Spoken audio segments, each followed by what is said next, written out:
Hey guys, TommyBryson here, and whenever people think about AI, they usually think about like all these cool things like the Terminator, oh my gosh, the world is gonna end, all the jobs are gonna be over. But then even today, the more I see like the old movies of fiction and I see today, I'm like, we're kind of living in the world that we thought was never actually going to happen. For example, like Google Maps is kind of crazy. You put your address in there, you know exactly where to go, the traffic, all that cool stuff. If you grab your phone, we all have a personal assistant called Siri, and there are just all these little, and also Alexa, I have to mention her too, like all these little things that have basically replaced a bunch of jobs, but we don't actually see those things actually happen because we're kind of living in it. So in this video, what I really want to talk about is basically 10 jobs that might not be around in the next 10 years because of AI, because of technology, and because of every improvement that's basically going to be made. And you might say, Tommy, well, isn't that crazy? Isn't that scary? Because the more you think about it, wouldn't that mean that eventually the job that you have or I have is going to be replaced? Well, for me personally, I come here on YouTube, I talk to you guys, but there's even software out there that can have my face with somebody's voice and can basically talk for me. Like, you wouldn't even be able to tell if I'm a real person talking to you right now. And that's scary because that's just scary stuff, okay? So you never know, but the cool thing is that when I think about the future, I'm very positive about it in a sense, because I think about all the jobs that we had before that no longer exist, that did hurt to lose, but I think about all the progress we've made since then. And because we do live in a capitalist society, it's like if nobody has money because they're no longer working, then the products will be produced. So I always see that there's gonna be improvements and benefits made so people can basically make money, have jobs, and be able to buy stuff, because that's how this entire economy is fueled. So I don't see as people being fully unemployed, all jobs eliminated. I don't see that happening. I just see things just evolving over time. So that's the cool thing about it. Now let's get straight into this video. As always, guys, like this video on top. Also subscribe and hit the bell to get notified. Now, the first thing out the bat has to be these little robots right here. Like, a job that I don't see and I can't see basically being here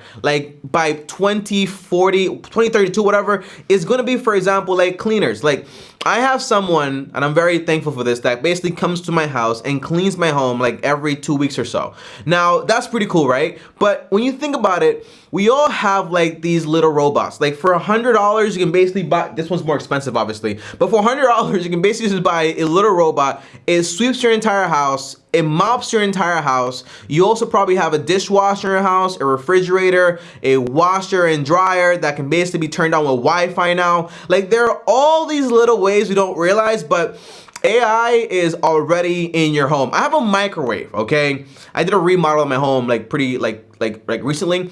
I have a microwave that literally uses AI to tell me when the food is warm enough. So I no longer have to press, for example, 2 minutes, 3 minutes. No, it knows exactly when it's done, and it basically sends me a little ding to my phone. That's pretty crazy. Also, the oven does the same thing.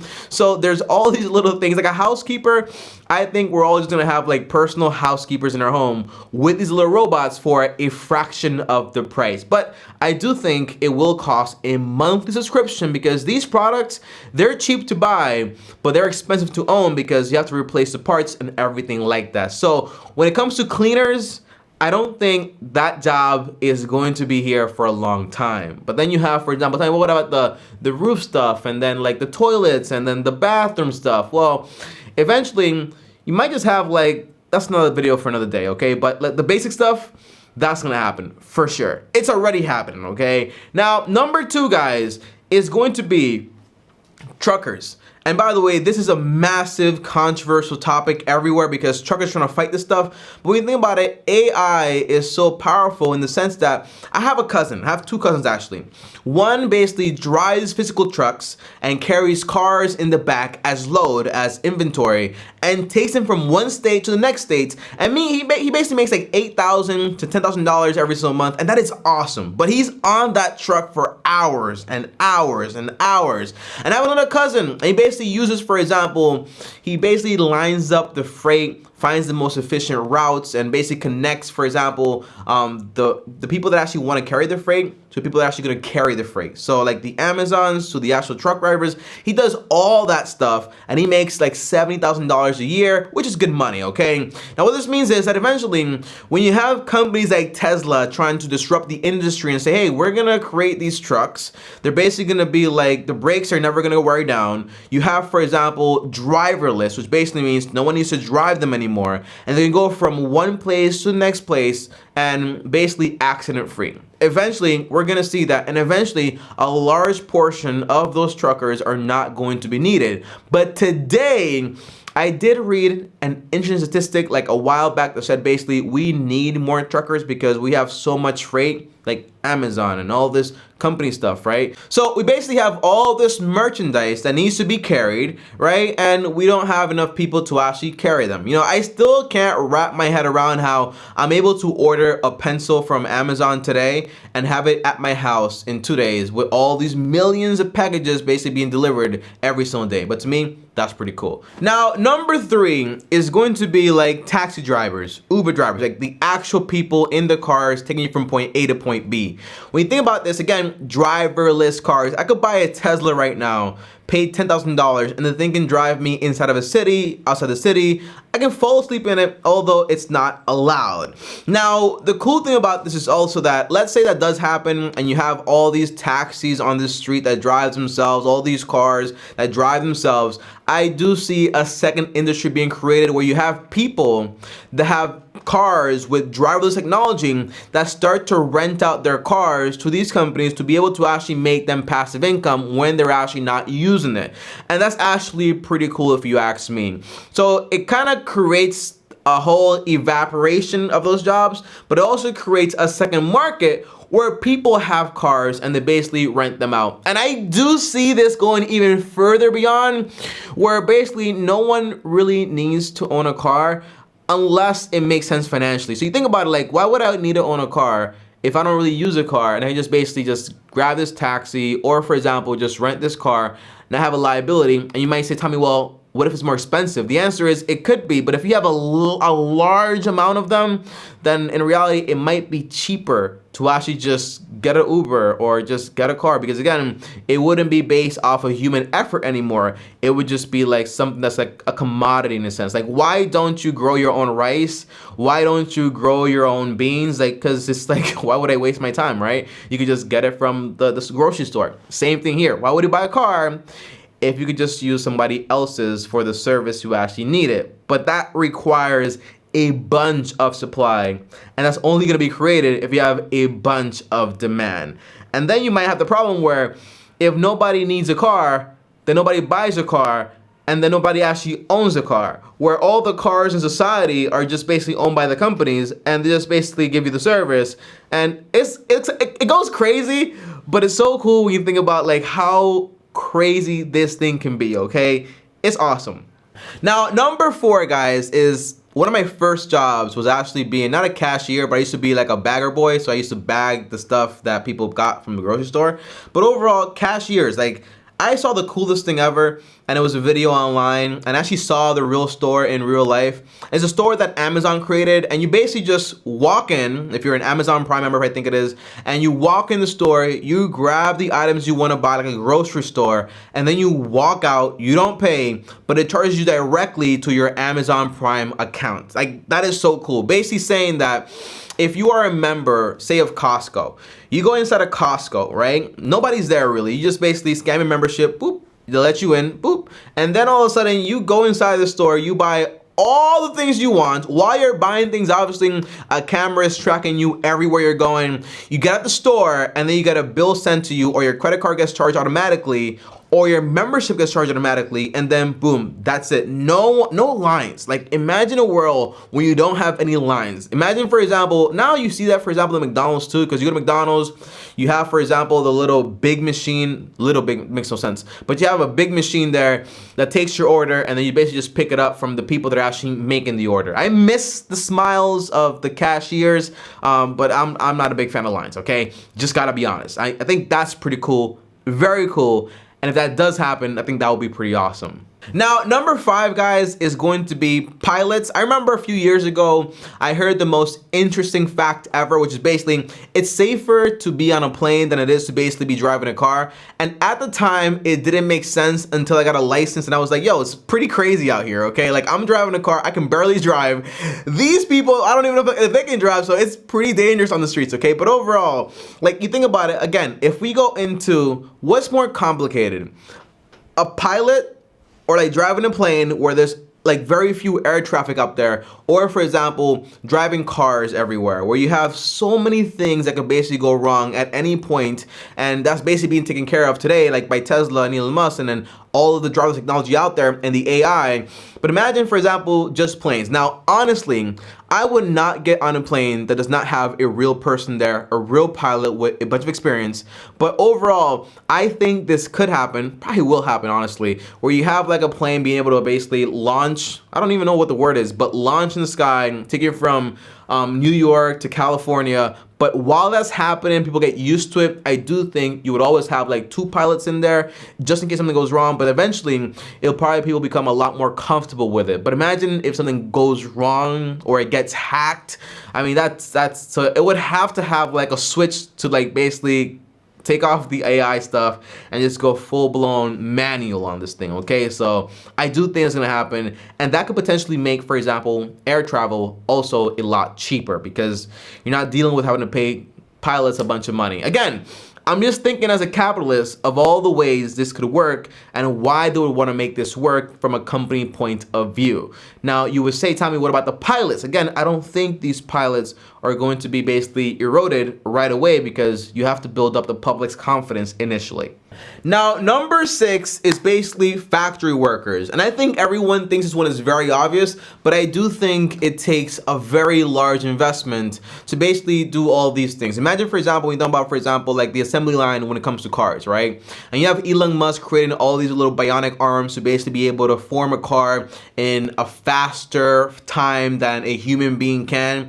Like, all that stuff takes a bunch of work, and not just work, but like a big, massive amount of money to basically make this large investment to have all this tech to do all this work. So I think this right here is going to be much later on that most people think, because you do require a big, large investment now to make this happen. But once you make those investments and everyone else does it, then it can no longer be as profitable in a sense because prices will go down largely. Thus, profit margins will also sink. So it's gonna take much longer, I think, than people think to replace factory workers than the average person basically thinks that it's actually gonna happen, okay? Basically saying it's gonna happen much more later in the future, in my opinion, because of the large investment that's required to make it happen. And people that are shareholders, they want profits. They don't want to make a large investments and then see their return on capital basically go down the drain. Number 8, number 7, you also have couriers and delivery people. I saw this funny video online, and it was basically a robot, and the robot was basically trying to deliver a pizza, and the first thing that happened is like it got robbed. So somebody like knocked it over and took the pizza away from it. And I think it's funny, right? But eventually, you know, you add a few cameras, you arrest a few people, and that probably changes. But then it is a big worry to think about. For example, you have these little robots, like, can't they just be robbed? And you know, it can happen. But eventually, I think really it can make sense where you have, for example, the Amazon trucks or whatever delivery trucks basically is, going around the city, going to a spot, then basically coming out and delivering a package to somebody, or sending notifications to your phone saying, hey, the package is here, come pick it up. Like, that stuff sounds pretty cool. And there's like a timer, like, hey, you have 5 minutes, come pick it up. If you don't, we're out. Or they can just basically drop. By the way, you guys knew that there's an Amazon technology where you can actually have the delivery person know the code to your garage door. It opens up automatically. There's a camera watching, obviously, so they push the package inside the house and it basically closes automatically and you get notified and everything's basically recorded. It's cool, right? Because if the person robs you, they know who they are. But also if they rob you, they robbed you, right? So it's kind of like you got to kind of get used to how open this stuff is coming along, right? Because you think about it, like, in order to have more convenience, you're also giving up more privacy. So it is an option that you really got to think about. Then you have, for example, number 8, which is customer service. And honestly, this is one I'm not looking forward to, if I'm being real with you guys, because customer service by robots or like AI sucks. Like I can't stand it, okay? So when you call in and they're like, what's your problem? And I'm like, can you put on a real person? Because I don't want to talk to you. Tell me the problem, right? I can't stand it, okay? But if it gets to a point where I can't tell the difference, and I do see that happening, right? Because it's getting so advanced, where you can't tell the difference between, for example, the AI and a real person, and they're solving my issues, I really don't care, okay? I just want the issue to be solved, and I don't want to have to repeat myself so much and click 0 like 1,000 times, like 0, like get me out of here, like let me just talk to a real person, explain this problem, and get it over with, okay? So yeah, I do think it'll get better. It is better than it used to be, but it still needs to get a lot better before I feel like comfortable with it than it would be with a real person. Now, number 9, no one is really talking about this one, but it's actually military personnel. And this one I'm very happy about because I know the sacrifices you basically make when it comes to the military, putting a life at risk, but then it becomes like this big issue where you think about it, right? And it's like you have all these robots and people basically doing a bunch of stuff, and it can become like a lot more devastating than it is right now, potentially, like in the future. But I do see, like, if you have like an equal playing field, it can be horrifying. And I don't even want to think about it, but I do see that being one of those things that basically, as we keep progressing, you have a lot more like automation with like little planes that basically fly over people. And we have that now, I know. But overall, it'll probably get even more advanced with like AI, and then you have the risk of what if it gets hacked or whatever, right? But yeah, I think military personnel, like a lot of that could go away, and then you have those same people just working, for example, in the background trying to solve things to basically make it more efficient. But I don't like war, man. It sucks, honestly, right? But it's a part of the world, and it's a part of how the world works. But that's one thing I'm happy if it actually kind of gets like switched over, because real lives versus some robots is not really, you know what I mean? It's a big difference. Then you have number 10, which is the last one here. Salespeople. You see this today, honestly. You know, it used to be back in the day where when I wasn't on live, honestly, you had to basically call somebody to make an order. Today, you just order whatever you want online, right? You buy an iPhone on Apple, you buy something on Amazon. It's basically done automatically. But I still think, for example, for like big ticket items, like for example, like you're trying to buy a house or you're trying to buy like a car, like a lot of these things, not even, because even you have, for example, like websites that you can basically just buy a car, like Tesla gets delivered to your house and boom, because you know exactly what you want. But yeah, that's probably gonna happen too, where everything's basically automatic or whatever. But houses, I doubt it. Actually, no, because even during the pandemic, people just basically bought houses without ever even visiting them in the first place. So it's tricky. I don't know, okay? It all depends on consumers and how they think, their psychology. Actually, I'm not even sure about this one, okay? I think it might just get like where everything you can just basically just buy it online with your phone. Hey, what are you doing? I just bought a house. Oh, really? Yeah, just bought a house. What do you? I just bought a car. Just bought a car. Did you look at it? Nope. Just saw it right here. Like, I like it. Okay, that could happen. And number 11, as a bonus, is this one I'm actually looking forward to, is proofreading. Okay, one of the best things that I have in my phone on my computer has to be Grammarly. And by the way, it's not sponsored, but I do love this company a bunch. I don't have an affiliate link. Maybe I should get one and put it in this video somewhere. But I love like the AI. I don't even know if it's AI, honestly, but the technology behind Grammarly, where it's basically able to read everything you basically done, analyze it, create better sentences, more structure, correct your mistakes. That I like a bunch, and I wish I had it more when I was in college, and that would help me out a lot because I am not a great speller. I am not that good when it comes to grammar, although I have gotten a lot better, especially with using this technology, okay? And by the way, there are some more that people talk about, but I don't see happening. For example, accountants gonna replace. I don't see that happening. Financial advisors gonna replace. I don't see that happening. And also like teachers gonna replace. Teachers like gonna replace. I don't see that happening also, because these are things that have, for example, like like the jobs are tricky because you're trying to get around things, and the AI is not gonna try to do that because it's basically legally, you know what I'm saying? So it's like, it's like I just don't see that happening like that, okay? At least not now in the future, where you see like, oh, you go somewhere and it's like a robot teaching your kids, or you're trying to do your taxes and it's like this robot does it for you, and like, oh, can you find ways to save me taxes? No, I can't. Okay, so or can you find ways to perform better in these investments? No, you know what I'm saying? So it's things that take a level of intricacy that I think now is a lot more complicated for a machine to actually do than a person to actually do. Don't forget, the best AI system is the one we basically have, that's basically created by God, okay, guys? But overall, that is it. These are jobs you gotta look out for when it comes to losing them in the future. And hopefully, the good thing is that, in my opinion, right, it's easy to say it from where I'm sitting, but you know, what I see is, as we evolve more and more and more and more, and things do change, you think about it, things that kind of stay the same, okay? But overall, as things progress, as jobs get replaced, like new jobs will start to flow, and new problems will need solutions, and people will also basically adapt and basically find ways to find those things, okay, guys? But as always, guys, thanks for watching. Like this video, subscribe to the channel, hit the bell so you're notified. If you made it all the way to the end of the video, comment down below AI, so I know you made it all the way to the end. That is A and I, okay? That's how you spell AI. You can put a dot in there if you want to be specific for artificial intelligence, but it's up to you. And as always, guys, that's it. More videos here, faces here, subscribe. And as always, long-term team officially out.